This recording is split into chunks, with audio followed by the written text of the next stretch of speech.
नाज़रीन आदाब, आप देख रहे हैं प्रोग्राम हेल्थ और हम, और मैं हूं आपके साथ आपकी मेज़बान हफ्सा खान। हेल्थ और हम महज एक प्रोग्राम ही नहीं बल्कि ये एक ऐसा प्लेटफॉर्म है जहां आप सेहत से जुड़ी अहम मालूमात सिंपल लैंग्वेज में मालूम कर सकते हैं। हेल्थ और हम का रिश्ता जो होता है वो बहुत ही इंपॉर्टेंट होता है। आज हम एक ऐसे ही अहम टॉपिक पर बात करने वाले हैं जो आज के ज़माने में ख़वातीन में बहुत कॉमन तरीके से नज़र आती है, PCOS। PCOS एक ऐसी हेल्थ कंडीशन है जो वुमेन की डेली लाइफ और ओवरऑल हेल्थ को काफ़ी ज़्यादा इफेक्ट करती है। इसलिए PCOS के बारे में बेसिक अवेयरनेस होना और सही गाइडेंस लेना बहुत ज़रूरी होता है। इस इम्पॉर्टेंट टॉपिक पर बात करने के लिए हमारे साथ आज स्टूडियो में मौजूद है अंकुरा हॉस्पिटल्स बंजारा हिल्स हैदराबाद की senior consultant obstetrician and gynaecologist doctor Faiza Wasiullah. Ma'am, thank you for being here and आपका बहुत बहुत इस्तक़बाल है हमारे शो में। शुक्रिया। मैं मशकूर हूँ मुनसिफ टीवी के एंड अंकुरा ग्रुप ऑफ हॉस्पिटल्स के कि एक बहुत अहम मुद्दे पे इन्होंने टॉपिक और ये प्रोग्राम अरेंज किया।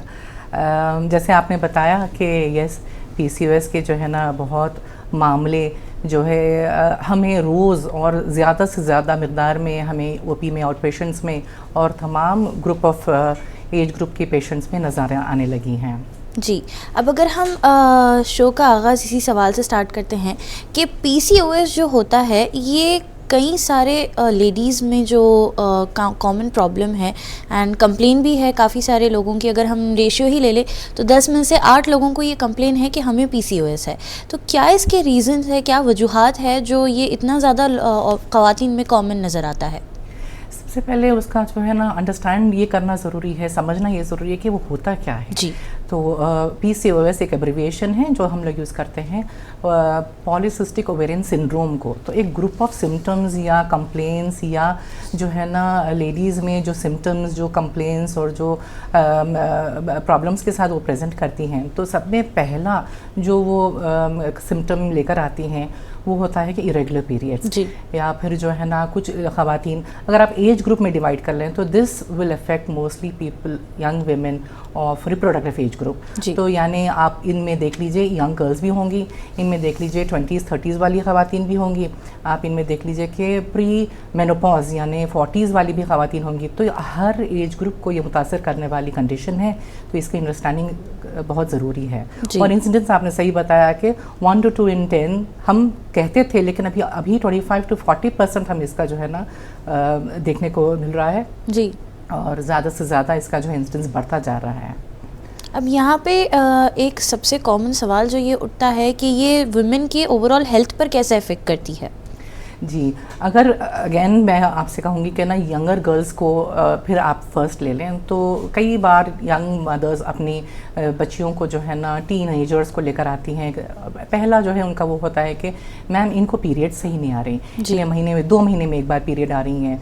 दूसरी चीज़ जो उनकी मेजर जो उनकी हेल्थ इफ़ेक्ट होती है वो इस तरीके से कि उनको जो है वेट गेन हो जाता है और वज़न में इजाफा हो जाता है, और एक जो उनको जो है ना परेशान करने वाली जो चीज़ होती है ना फेशियल हेयर हम जिसे कहते हैं, और क्या है ना एक्ने, हर्सुटिज्म और एक्ने भी उससे मुतासर होती हैं। तो यंगर गर्ल्स जो है ना इस तरीके से आती हैं हमें क्लिनिक में। और दूसरा सब ग्रुप अगर आप देखेंगे, दूसरा तबका जो देखेंगे 20s and 30s वाली जो लेडीज़ होती हैं जिनको फर्टिलिटी की रिक्वायरमेंट होती है, जो अपनी फैमिली इंक्रीज़ करना चाहती हैं and they are trying to conceive, pregnancy वगैरह के लिए ट्राई कर रही हो, तो इनमें जो है हम देखते हैं सब फर्टिलिटी के साथ ये हमारी तरफ आती हैं। और ज़्यादा जो है ना बाद में अगर जो है 40s में जो लेडीज़ होती हैं उनमें आप देखेंगे कि ये इरेगुलर मेंस्ट्रुएशन या बहुत हैवी पीरियड्स और थोड़ी सी प्रॉब्लम्स जैसे एंडोमेट्रियल हाइपरप्लेसिया है, इस तरीके के प्रॉब्लम्स के साथ 40s वाली ख़वातीन हमारे पास आती हैं। जी, यहाँ पे अगर हम कॉजेज़ के ऊपर गौर फरमाएं तो क्या कॉजेज़ है PCOS के, आप उस बारे में हमें बताइए। जी, पहले थोड़ा सा हम एक उसकी पैथोफिजियोलॉजी और मेंस्ट्रुअल साइकिल के बारे में थोड़ा सा समझ लें तो ना ख़वातीन को, गर्ल्स को जो है ना समझने, हमारे नाज़रीन को समझने आसानी हो जाएगी। तो पॉलीसिस्टिक ओवेरियन सिंड्रोम एक मेटाबॉलिक, एक हार्मोनल डिसऑर्डर है जिसमें नॉर्मल मकदार में, नॉर्मल साइकिल में ईस्ट्रोजन प्रोजेस्टेरॉन नहीं होता, बिकॉज ओव्यूलेशन नहीं हो रहा है, और एक एग जो बड़ा होना चाहिए और दरमियानी साइकिल में जहाँ रिलीज़ होना चाहिए वो नहीं होता है। सो एब्सेंस ऑफ ओव्यूलेशन। तो एब्सेंस ऑफ ओव्यूलेशन, अभी मैं आपके साथ जो शेयर कर रही थी थोड़े से स्लाइड्स, उसमें आप देखेंगे कि राइज और फॉल ऑफ हार्मोन्स, ईस्ट्रोजन और प्रोजेस्टेरॉन, दो जो खवातीन के हार्मोन्स होते हैं, वो सही लूप में, सही साइकिल में, सही मकदार में उनका राइज और फॉल होना चाहिए। उस तरीके से साइकिल 28 डेज से 30-35 डेज तक बैठती है, साइकिल बराबर फ़ायदे से आती है। जिन लोगों में ओव्यूलेशन नहीं होता है, वेदर यू रिक्वायर फर्टिलिटी और नॉट, अगर ओव्यूलेशन नहीं होता है, क्योंकि वो मल्टीपल फॉलिकल्स, छोटी इमेच्योर एग्स जो हैं वह रहती हैं, कोई एक फॉलिकल मैच्योर नहीं हो रहा, कोई भी एक रिलीज़ नहीं हो रहा, तो इस तरीके से ईस्ट्रोजन का राइज एंड फॉल नहीं होता। उस वजह से प्रोलॉन्ग्ड ईस्ट्रोजन लो लेवल में रहता है, जहाँ पीरियड्स फिर आते नहीं हैं, 2 माह हो जाए, 4 माह जाए उसके बाद।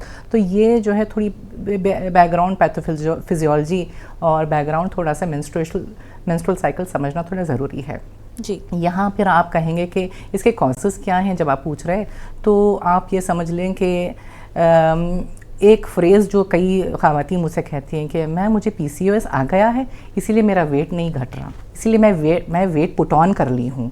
तो मैं उनको कहती हूँ कि इसको रीफ्रेज़ करते हैं, चलें इसको रीफ्रेज़ इस तरीके से करते हैं कि मैंने वेट पुट ऑन कर लिया, इसीलिए मुझे PCOS आ गया। तो ये कुछ लोगों में, बहुत सारे लोगों में जो है ना, एक लाइफस्टाइल चेंजेस जो हो जाती हैं, इनएक्टिविटी है, या फिर हार्मोनल डिस्टर्बेंसेस हो जाती हैं, या फिर एक्स्ट्रा शुगर इंटेक है, खुराक और डाइट में जो है एबनॉर्मेलिटी आपकी आ जाती है, ज़्यादा कार्बोहाइड्रेट्स हैं, ज़्यादा शुगरी डाइट है, ज़्यादा फ्राइड फूड है, ये और स्लीप एंड वेक साइकिल में जिनमें डिस्टर्बेंसेस आ जाती हैं, उनमें ये प्रॉब्लम जो है आ जाती है, नई प्रॉब्लम डेवलप जाती है। कई यंग गर्ल्स में हम लोगों को एक्सप्लोर करना पड़ता है कि कोई और हार्मोनल डिस्टर्बेंस ना हो साथ ही साथ, जैसे थायराइड इश्यूज़ हैं, जैसा प्रोलैक्टिन के इश्यूज़ हैं, और ये जो है जैसे मैंने बताया, one of the main cause is the lifestyle disturbances.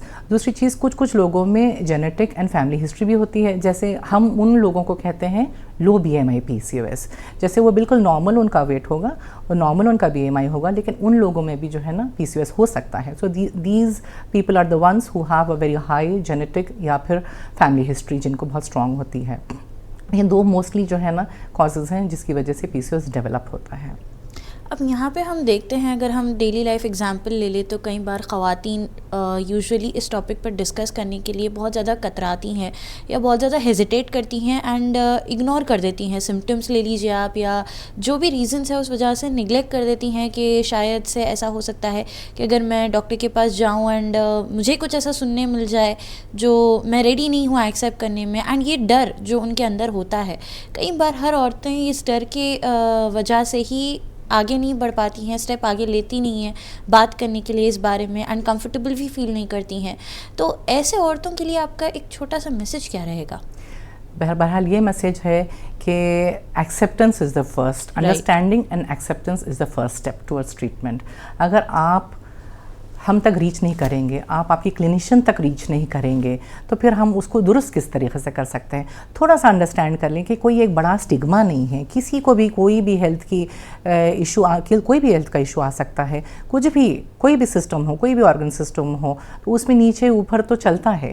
यानी यंग गर्ल्स में मैं माओं को कहती हूँ कि एग्ज़ाम के दौरान जो वो स्ट्रेस में होती हैं, जो उनकी स्लीप वेक साइकिल डिस्टर्ब होती है, उनकी ईटिंग पैटर्न कम्प्लीटली डिफरेंट होती है, तो वो एक उस पे पॉइंट पे होते हैं जहाँ वो कम्प्लीटली रिवर्सिबल होता है। तो एक्सेप्टेंस बहुत इंपॉर्टेंट है, अपने सिम्टम्स को दरगुजर नहीं करना चाहिए। इट इज़ वेरी इंपॉर्टेंट कि वो अटेंड करे, रीच आउट करे, और तमाम उनके तो कंसल्टेशन कॉन्फिडेंशियल होती है, अगर वो चाहें तो किसी को ना बताएं, कोई फैमिली मेम्बर को ना बताएं, वो खुद अकेले अटेंड करें और समझें कि क्या सिचुएशन चल रहा है उनके साथ। और ये डिनाइल, ये वाला ख़ास तौर पे हम देखते हैं ओल्डर वुमेन में भी हम देखते हैं। जो मिडिल तबका होता है 20s-30s वाला, और जो टीनेज गर्ल्स की फैमिलीज़ होते हैं, वो फौरी रीच आउट करते हैं, दिस इज़ माई ऑब्जर्वेशन। लेकिन जो 40s वाला है वो है ना एक्सेप्टेंस के साथ बैठे होते हैं घर में। I mean that is that crucial phase जहाँ ना एंडोमेट्रियल हाइपरप्लेजिया जैसी एक चीज़ होती है, प्री डायबिटीज़ जो चीज़ें होती हैं, डायबिटीज़ जो चीज़ें होती हैं, ये सारों का पैथोफिजियोलॉजी सेम है PCOS का। आप देख लें कि जवानी की PCOS, मिडिल एज की या थोड़े से ओल्डर एज ग्रुप का डायबिटीज़ है, वो उसका ट्रीटमेंट सेम है, उसका मॉडिफिकेशन सेम है, उसका लाइफस्टाइल मॉडिफिकेशन सेम है, उसकी दवाइयाँ तक सेम होती हैं। तो ये सब ग्रुप जो होता है, जैसे फॉर एग्ज़ाम्पल आप इरेगुलर पीरियड चल रही हैं, आपके 2 महीने तक पीरियड नहीं आ रहे, आप मोर देन 40 हैं और आप जो है फिर आप डॉक्टर के पास नहीं जा रही हैं।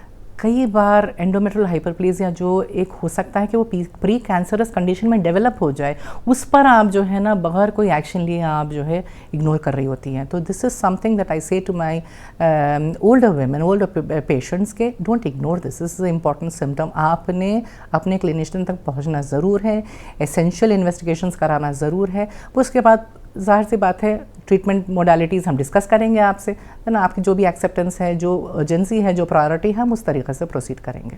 यहाँ पे अगर हम सिम्टम्स की बात करें PCOS के, तो कौन से ऐसे सिम्टम्स है जहाँ पे क्विकली रिएक्ट करना बहुत ज़रूरी होता है? इनमें से कोई भी सिम्टम ऐसा नहीं है जिसने आपने इग्नोर करना है। सब में पहले तो 3-3 माह तक, 2-2 माह तक पीरियड नहीं आ रहा है, तो जाहिर सी बात है that's the first symptom that will alert a young girl or a woman.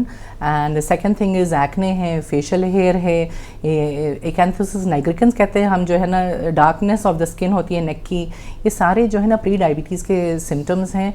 और अगर छोड़ दें तो फिर यंग गर्ल्स में भी हम डायबिटीज़ देखने लगे हैं, हम यंग गर्ल्स में भी हम जो है ना प्री डायबिटीज़ देखने लगे हैं। इतना सीवियर जो है ना इसका इंसुलिन रेजिस्टेंस होता है, जो पैटर्न होता है, और ये फिक्सेबल है, ये कम्प्लीटली रिवर्सिबल है, तो इसको टाइमली एक्शन बहुत ज़रूरी है।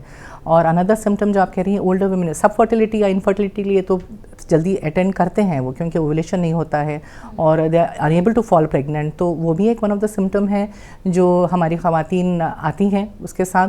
अगर नहीं आते हैं तो प्लीज़ रीच आउट करें, क्योंकि maybe you need a bit of treatment, a bit of help, कि हम आपको आपकी मदद कर सकते हैं। And like again I am reemphasizing this fact कि ओल्डर वुमेन जो है ना, जो 40s में हो, प्लीज़ अपने ये वाले सिम्टम, जैसे हैवी ब्लीडिंग है, 10-15 दिन तक ब्लीड हो रही है और वो उसको अटेंशन नहीं दे रही हैं, and they think that is going to go away with menopause, कभी नहीं होता है, कभी वो ऐसे ही चलते रहता है। They even cross 50s and they still continue to have heavy and painful bleeds which are irregular. और तो जितना बिल्डअप होता जाएगा, जितनी ग्रोथ होती जाएगी एंडोमेट्रियम की, उतनी ज़्यादा एबनॉर्मैलिटीज़ होने का रिस्क हाई होते जाएगा। तो एबनॉर्मैलिटी आने बोलने का मतलब है कि कुछ भी चेंज आ सकता है उसमें, प्री कैंसरस चेंज भी आ सकता है। वैसे टाइम पे ये आपने प्रोग्राम किया, आज 4 जो है फरवरी है, which is cancer awareness day as well. तो I would like to add something here, जैसे एक्सेसिव सिगरेट स्मोकिंग के लिए लंग्स के लिए हानिकारक होता है, नुकसानदेह होता है, वैसे ही diabetes, uncontrolled high sugars is a risk factor to the endometrial health, और एंडोमेट्रियल कैंसर का रिस्क बढ़ता है ये इन लोगों में। यानी कि इग्नोरेंस अगर ज़्यादा बढ़ गया तो वो कैंसरस भी हो सकता है। बिल्कुल। और कार्डियक कंडीशंस भी कुछ लोगों को हम जो है ना देखते हैं कि कोरोनरी आर्टरी डिजीज़, जैसे हाई शुगर्स की वजह से हाइपरकोलेस्ट्रोलेमिया और कोरोनरी आर्टरी डिजीज़ भी डेवलप होती है। तो ये सारी चीज़ें हैं जो है ना आपके इख्तियार में हैं, जो आप उसको फिक्स कर सकते हैं, आप जिसको है ना विद टाइमली इंटरवेंशन आप उसको दुरुस्त कर सकते हैं। जी, यहाँ पे जैसे कि हेल्थ प्रॉब्लम्स की हमने बात कर ली है कि हो सकता है अगर PCOS को इग्नोर किया जाए तो वो कैंसरस भी होते हैं। यहाँ पे अगर हम एक छोटा सा टॉपिक पे गौर फरमाएं कि हेल्थ प्रॉब्लम्स PCOS की वजह से क्या क्या हो सकते हैं, इस बारे में आप क्या कहना चाहेंगे? जैसे कि कई सारे ऐसे ख़वातीन हैं जो बहुत ही कॉमन प्रॉब्लम लेकर आती हैं कि हम कंसीव नहीं कर पा रहे हैं, तो इसके अलावा एक ह्यूमन बॉडी पे, फीमेल बॉडी पे क्या क्या हेल्थ इश्यूज़ हमें नज़र आने को मिलते हैं? जी, तो जैसे एक जो कॉन्सेप्ट जो है ना हमारी ख़वातीन समझे, उसको कहते हैं इंसुलिन रेजिस्टेंस। तो ये सब में पहले देखने को मिलता है PCOS के पेशेंट्स में, PCOS के अफेक्टेड ख़वातीन में देखने को मिलता है इंसुलिन रेजिस्टेंस। जिस नॉर्मल तरीके से फ़ैट सेल्स हो, मज़ल हो, लिवर हो, आपका ब्लड शुगर और इंसुलिन को यूज़ करते हुए ब्लड शुगर को प्रोसेस कर सकते हैं, वो चीज़ एब्सेंट होती है PCOS में और डायबिटीज़ में। तो ये अगर आप इम्प्रूव करते हैं मेडिकेशंस के साथ और आपकी फ़िटनेस के साथ और आपकी एक्सरसाइज और जो भी हम डाइट वगैरह पे जब ट्रीटमेंट के दौरान डिस्कस करेंगे, तो ये इंसुलिन रेजिस्टेंस को ओवरकम करना बहुत ज़रूरी है।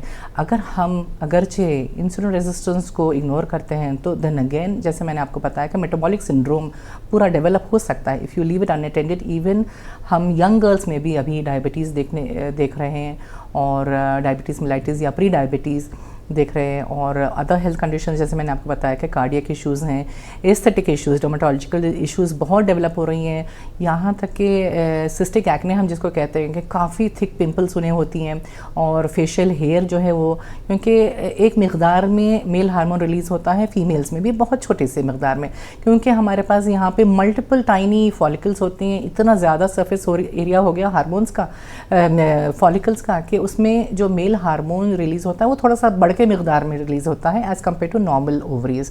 तो इस वजह से हर्सिटिज़म है, और इस वजह से फेशियल हेयर एक्स्ट्रा जो होने लगती हैं, ये तमाम प्रॉब्लम्स हो जाती है यंग गर्ल्स में, and they become very sort of they become very conscious of that condition. और दूसरी चीज़ ये है कि लो मूड भी हम देख रहे हैं, और डिप्रेशन भी हम देख रहे हैं कि ये बॉडी को मुकम्मल तरीके से इफ़ेक्ट कर रहा है जी। ट्रंकल ओबेसिटी है, फिर कार्डियक डिजीज़ मैंने आपको बताया है, फ्यूचर में जो है चल के एंडोमेट्रियल हाइपरप्लेजिया, एंडोमेट्रियल कैंसर भी हो सकता है इफ़ लेफ्ट अनअटेंडेड। तो ये बहुत सारा बड़ा स्पेक्ट्रम है डिजीज़ का जो मुतासर कर सकता है ख़वातीन को। यहाँ पे जितने भी ख़वातीन ये प्रोग्राम देख रहे हैं, एक गुजारिश मैं ये करूँगी कि जैसे मैम ने भी बताया है कि कई बार जो निगलेक्शन या इग्नोरेंस जो आप करते हैं उस वजह से क्या आउटकम, क्या कॉम्प्लिकेशंस हो सकते हैं। तो यहाँ पे हर ख़वातीन से मेरी एक गुजारिश है कि अगर आपको PCOS के दरमियान या कि PCOS से रिलेटेड कोई भी ऐसा सवाल है जो आप पूछना चाहते हैं, तो आप बेझिझक हमें कॉल कर सकते हैं एंड आपका सवाल पूछ सकते हैं, क्योंकि जब तक आप सवाल नहीं पूछोगे तब तक आपको कोई जवाब नहीं मिलेगा, एंड जब तक आप सवाल रेज़ नहीं करोगे तब तक आपका जो डाउट है, जो आपके मन में थॉट्स है, वो भी क्लियर नहीं हो पाएंगे। तो यहाँ पे हर ख़वातीन से मेरी ये गुजारिश है जो भी ये प्रोग्राम देख रहे हैं, आप बेझिझक हमें कॉल करिए, अपना सवाल पूछिए और अपने सवाल का जवाब हासिल करिए।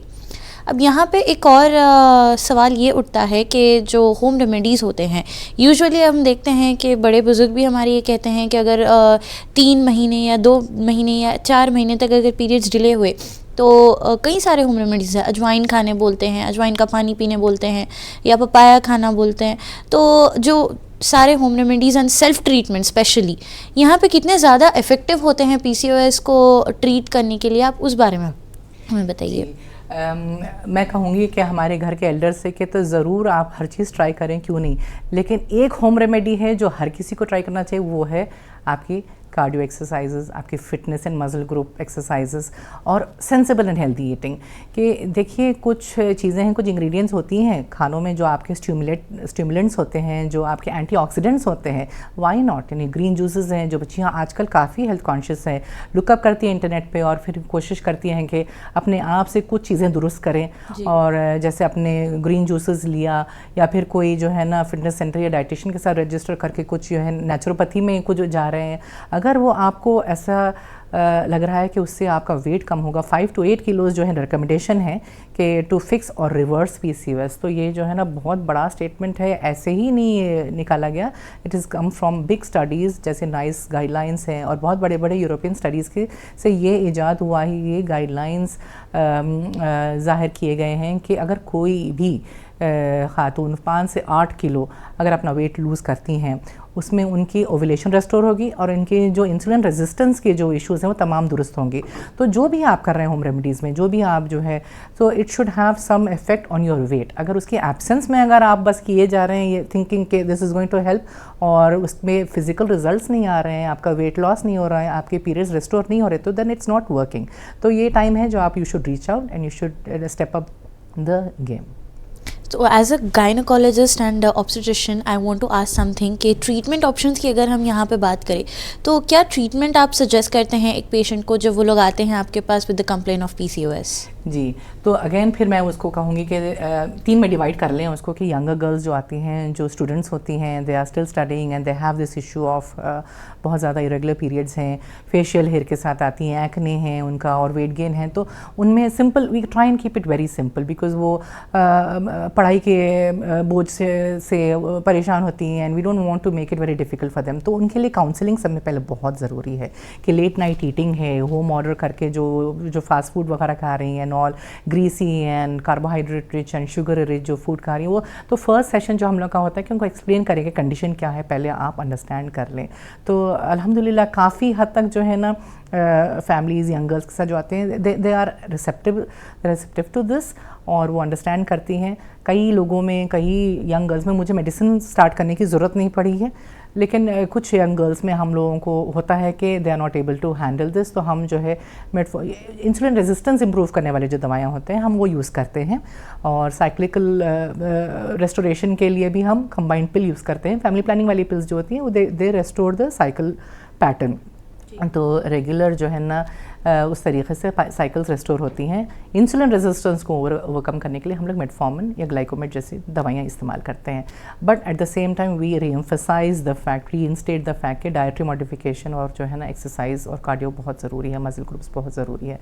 एंड ये यंग गर्ल्स में जो है एक्ने और जो है ना हिर्सुटिज्म के लिए हमारे पास काफ़ी डर्मेटोलॉजिकली अप्रूव्ड मेडिकेशंस हैं, जो टॉपिकल क्रीम्स होती हैं वो जो है रिडक्शन करते हैं, जो एंटी पिंपल ट्रीटमेंट होता है, कभी टॉपिकल कभी जो लगाने वाली जो होती हैं वो भी यूज़ कर सकते हैं, कभी हमको सिस्टमिक भी देना पड़ता है। So it's a global thing. अभी I try and steer away from weight reduction pills for the young girls, क्योंकि it's too much on them, और मुझे लगता है कि वो कर सकते हैं क्योंकि वो स्टूडेंट्स हैं, फिर उनके स्पोर्ट्स तो एक रेगुलर एक्टिविटी होती है स्कूल और कॉलेज के करिकुलम के तहत, तो why not use that as treatment modality. तो in that age group I try and resist giving them weight loss pills. लेकिन जो ये 20s एंड 30s वाला हमारा ग्रुप होता है, सिमिलर ये अबाउट सेट जो तमाम जो हमने डिस्कस किए वो तमाम ट्रीटमेंट मोडालिटीज़ हम उनके साथ यूज़ करते हैं, लेकिन उनका एक मेन जो प्रॉब्लम जो जिसके साथ वो आती हैं वो है सब फर्टिलिटी और इनफर्टिलिटी। तो ये उनका अगेन काउंसलिंग ज़रूरी है कि पहले ना आपका इंसुलिन रेजिस्टेंस दुरुस्त होना चाहिए। कई बार हमें ओवुलेशन इंडक्शन ड्रग्स यूज़ करना पड़ता है, और कई बार जो लोग अंडरस्टैंड करके वापस होते हैं हम देखते हैं कि 3 महीने में वो अपने आप प्रेग्नेंट होकर वापस आए हैं। So it is just a matter of your own will power basically. तो अगर बेसलाइन आपका जो बैकग्राउंड आपका प्रॉब्लम दुरुस्त होता है तो ओवुलेशन अपने आप रेस्टोर हो जाएगा। अगर नहीं होने की सूरत में सब फर्टिलिटी के लिए, खैर for infertility it is big topic in itself, मेरे ख्याल में आज उसको सतही तौर पे जो है टच बेस करेंगे।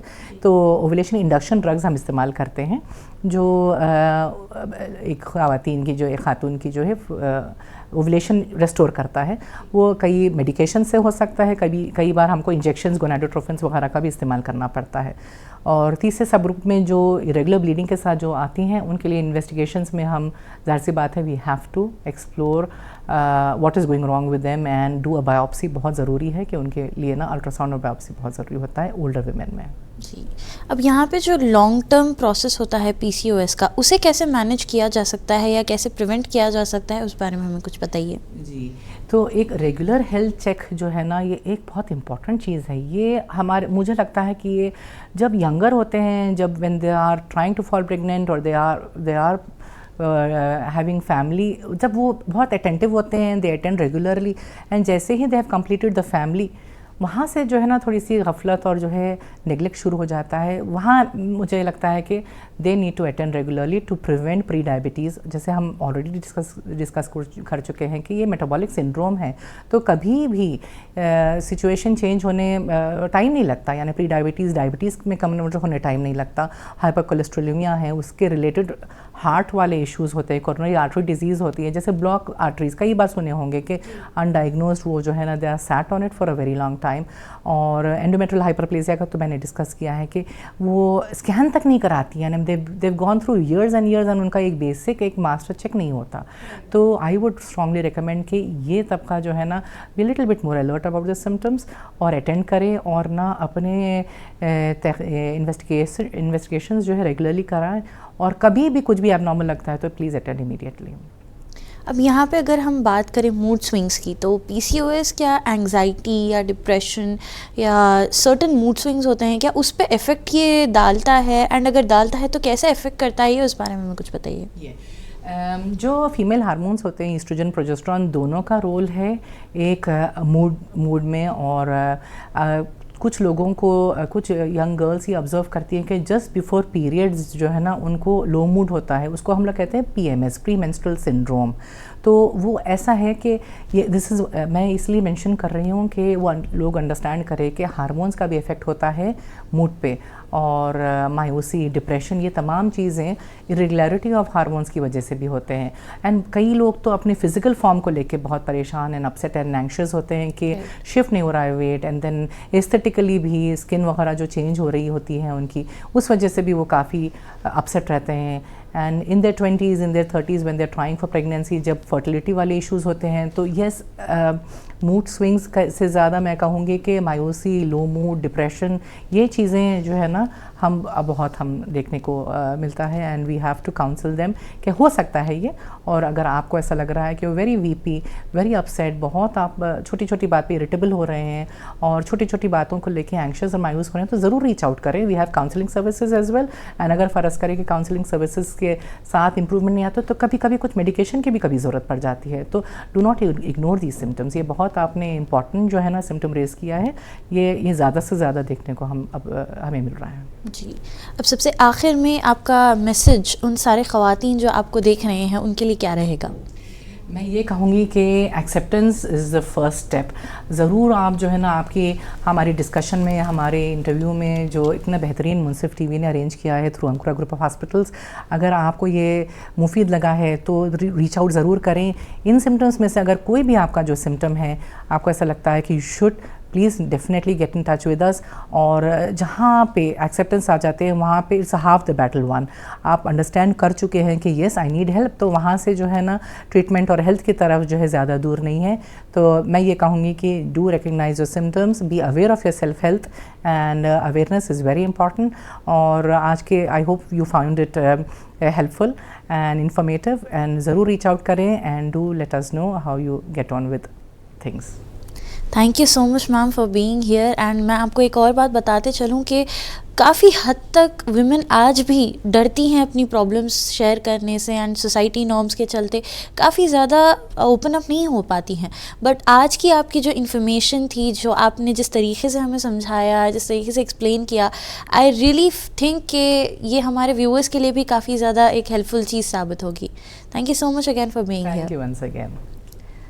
PCOS एक कॉमन हेल्थ इश्यू है, लेकिन सही इन्फॉर्मेशन, हेल्दी लाइफस्टाइल और टाइमली मेडिकल गाइडेंस से इसे अच्छे से मैनेज किया जा सकता है। अवेयरनेस और अर्ली केयर से विमेन अपनी हेल्थ पर बेटर कंट्रोल रख सकती हैं और एक हेल्दी लाइफ की जो लीडिंग पावर होती है वो उसे लीड कर सकती है। उम्मीद करते हैं कि आज के एपिसोड से जो इन्फॉर्मेशन हासिल हुई है वो आपके लिए फ़ायदेमंद साबित होगी। मैं डॉक्टर फ़ायज़ा वलीउल्लाह से बहुत बहुत शुक्रगुज़ार करती हूँ कि आज उन्होंने यहाँ पे आप तक जो ये काफ़ी एक इम्पॉर्टेंट एंड बहुत ही बारीक जो टॉपिक थी PCOS, उस पर इतने अच्छे से हमें समझाया। एंड आपको भी हो सकता है कई सारे ऐसे डाउट्स हो PCOS को लेकर जो आज इस एपिसोड के बदौलत आपको क्लियर हुए हैं। मिलते हैं अगले एपिसोड में एक नए हेल्थ टॉपिक के साथ। तब तक के लिए मुझे दीजिए इजाज़त और आप बने रहें मुंसिफ टीवी के साथ।